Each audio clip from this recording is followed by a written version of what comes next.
पर क्या ये पैर काटना हर केस में ज़रूरी होता है? कौन से ऐसे केसेस हैं जिनमें हम पैर कटने से बचा सकते हैं और ऐसा करके मैं उसके पैर कटने का लेवल चेंज कर सकता हूँ?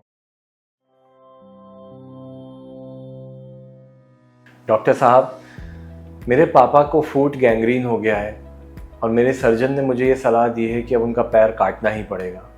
पर क्या ये पैर काटना हर केस में ज़रूरी होता है या कुछ केसेस ऐसे हैं जिनमें हम डायबिटिक फुट में या फुट गैंग्रीन में पैर को कटने से बचा सकते हैं?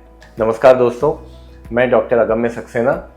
हमारे डायबिटिक फुट की बातचीत का ये आखिरी वीडियो है जिसके बारे में हम इस इम्पॉर्टेंट क्वेश्चन के बारे में बात करेंगे कि क्या हर गैंग्रीनस फुट, हर डायबिटिक फुट की नियति में हमेशा पैर कटना ही होता है? कौन से ऐसे केसेस हैं जिनमें हम पैर कटने से बचा सकते हैं? कौन से ऐसे केसेस हैं जिसमें हम एंजियोप्लास्टी करके पैर कटने का लेवल जो है, जिस लेवल पे पैर कटने वाला है, उसको कम कर सकते हैं? इस वीडियो में हम बहुत शॉर्ट में इसी के बारे में बातचीत करेंगे। देखिए, मैं आपको एक टिपिकल एग्जांपल अपनी डेली प्रैक्टिस का देता हूँ। कई मरीज़ मेरे पास आते हैं जो बोलते हैं कि हमारा पैर जो है वो जैसे मान लीजिए पंजा काला पड़ गया है या वहाँ पे गैंग्रीन हो गई है और उनको सलाह दी जाती है कि घुटने के नीचे या घुटने के ऊपर जो है उनका पैर काटना पड़ेगा। उनको ये सलाह इसलिए दी जाती है क्योंकि उनकी ब्लड सप्लाई अक्सर घुटने के लेवल के आसपास कहीं ब्लॉक हो गई होती है और घुटने के नीचे कहीं ब्लड सप्लाई आ नहीं रही होती है। तो जब आप ऐसा पैर लेकर किसी फुट सर्जन या ऑर्थोपेडिशियन या जनरल सर्जन के पास जाएंगे तो उनकी सलाह यही होगी कि पैर को उसी लेवल से काट दिया जाए जिस लेवल तक ब्लड सप्लाई है। जिसके नीचे ब्लड सप्लाई नहीं है उसके नीचे पैर को बचाए रखने का क्या लॉजिक है? लेकिन क्या आपको पता है कि अगर हम ब्लड सप्लाई को बेहतर कर दें या आपके पंजे तक पहुंचा पाए तो आपके पैर का बहुत ही कम हिस्सा है जिसे काटना पड़ेगा। तो मान लीजिए कि वही पेशेंट मेरे पास आता है या किसी भी इंटरवेंशनल रेडियोलॉजिस्ट के पास आता है जिसको केवल पंजे में या पंजे की कुछ उंगलियों में कालापन आया है, लेकिन उसकी ब्लड सप्लाई घुटने तक की ही बंद है, तो मैं उस मरीज़ के लिए घुटने से नीचे तक की ब्लड सप्लाई एंजियोप्लास्टी के द्वारा खोल सकता हूँ और ऐसा करके मैं उसके पैर कटने का लेवल चेंज कर सकता हूँ। मतलब जो पैर पहले घुटने के लेवल या उसके आसपास कट रहा था वो पैर अब केवल एंकल के आसपास या टखने के आसपास या फिर पंजे का अगला हिस्सा ही कटेगा, उससे ज़्यादा नहीं कटेगा। अब आप सोचिए कि उस इंसान के जीवन में कितना बड़ा बदलाव आ सकता है। इसलिए मेरा अनुरोध है कि अगर आपको गैंग्रीन हो गया है, आपको किसी सर्जन ने सलाह दी है पैर काटने की, तब भी आप अपने नज़दीकी इंटरवेंशनल रेडियोलॉजिस्ट से ज़रूर संपर्क करें यह परामर्श लेने के लिए कि क्या उसके पैर के कटने का लेवल कम किया जा सकता है। दूसरे दृश्य में ऐसे मरीज़ भी मेरे पास आते हैं जिनको पैर की उंगलियों में भी थोड़ा बहुत कालापन हुआ होता है या ब्लूइश ब्लैक कलर हो जाता है, एकदम डार्क ब्लैक नहीं होता है, स्किन डेड नहीं हुई होती है। ऐसे मरीज़ों को हम प्री गैंग्रीन की स्टेज बोलते हैं।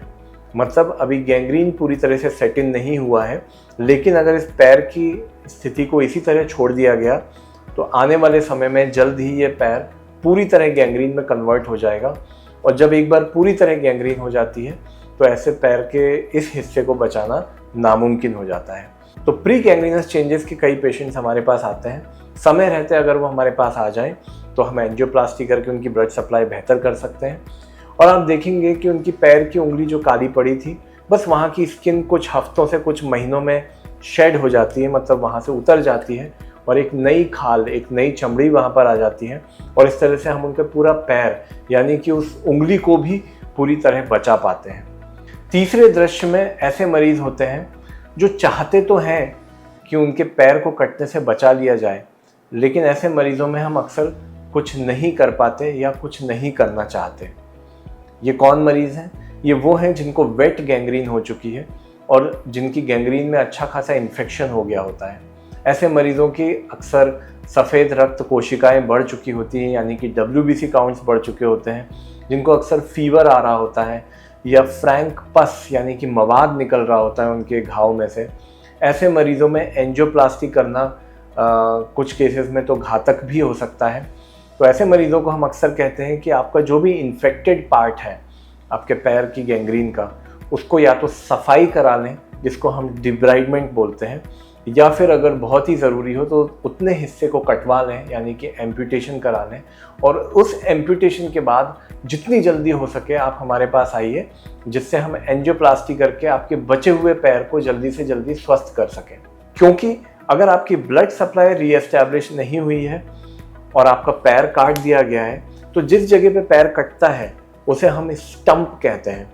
वो स्टंप कभी हील नहीं होता, क्योंकि वहाँ तक भी ब्लड सप्लाई ठीक से नहीं पहुँच पा रही है और वहाँ भी पैर कुछ समय बाद काला पड़ने लगता है, जिसको हम स्टंप गैंग्रीन बोलते हैं। इसलिए ऐसे तीनों तरह के मरीजों को, यानी कि जिनको गैंग्रीन हो चुका है और पैर का कुछ हिस्सा गंवाना अब उनकी नियति में है, या फिर ऐसे मरीज जिनको गैंग्रीन हो चुका है और अच्छा खासा इन्फेक्शन हो रखा है, या फिर ऐसे मरीज जिनको फ्रैंक गैंग्रीन नहीं हुआ है, अभी प्री गैंग्रीन की स्टेज है, इन तीनों तरह के मरीजों को इंटरवेंशनल रेडियोलॉजिस्ट को जल्द से जल्द संपर्क करना चाहिए।